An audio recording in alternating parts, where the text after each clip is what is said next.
Hello, moi c'est Margot Fazio, j'ai 26 ans Et moi, c'est Manon Stutz et j'ai 28 ans. et on est deux réalisatrices de Suisse. On a écrit et réalisé le court-métrage Tears Come From Above dans le cadre du Nikon Film Festival.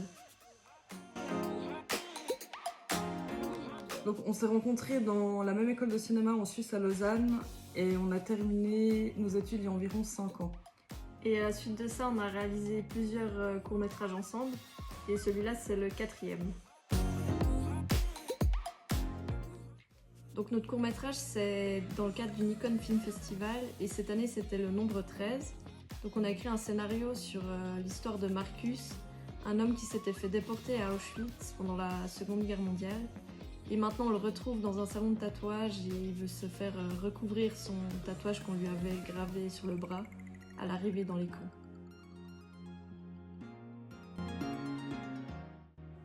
Donc en fait, avec Margot, on est partis en vacances aux États-Unis et puis on est allé à San Francisco et là-bas, on a découvert le mémorial des Triangles Roses, qui est en fait le symbole des personnes homosexuelles qui se faisaient déporter dans les camps de concentration pendant la Deuxième Guerre. Et donc, quand on a découvert que le thème était le nombre 13, on a voulu inscrire ce numéro dans un tatouage de personnes déportées.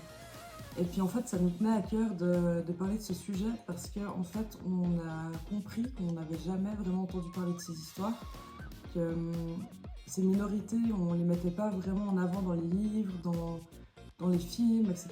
Et du coup, on a voulu apporter notre pierre à l'édifice en faisant ce film. Oui, c'est sûr qu'il y en a. D'ailleurs, il y a beaucoup plus de réalisateurs que de réalisatrices dans le monde du cinéma. Et puis, il y a beaucoup plus de réalisateurs hommes connus que de femmes.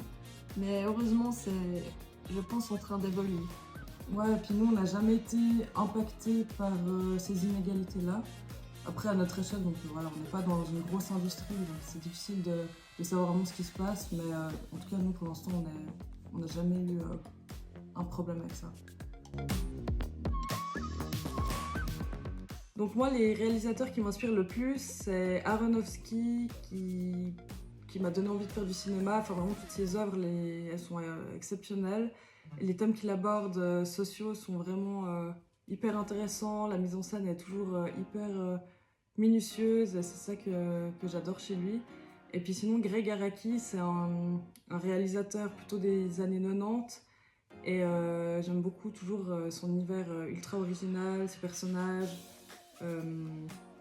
Ouais, la manière qu'il a d'aborder certaines thématiques qui sont toujours hyper étranges mais très abouties. Donc ouais, c'est ce qui m'inspire le plus. Et puis pour ma part, je dirais les deux réalisateurs québécois, Xavier Dolan et Jean-Marc Vallée, pour leurs œuvres globales, la mise en scène, les thèmes abordés et leurs histoires. Et puis comme réalisatrice, je dirais Céline Sciamma et puis aussi Ava DuVernay pour leurs thèmes plus sociaux.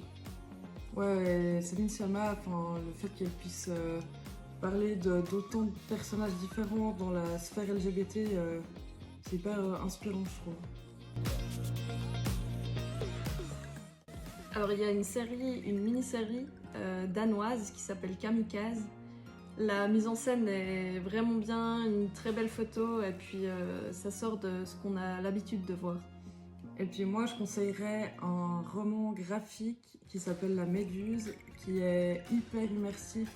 En fait, on suit une jeune femme qui commence à devenir aveugle en fait d'un œil, et on ressent vraiment ça à travers le livre. Donc c'est hyper intéressant et hyper cool à lire, si jamais. Voilà. Merci beaucoup au Pop Woman Festival pour cette interview. Merci beaucoup.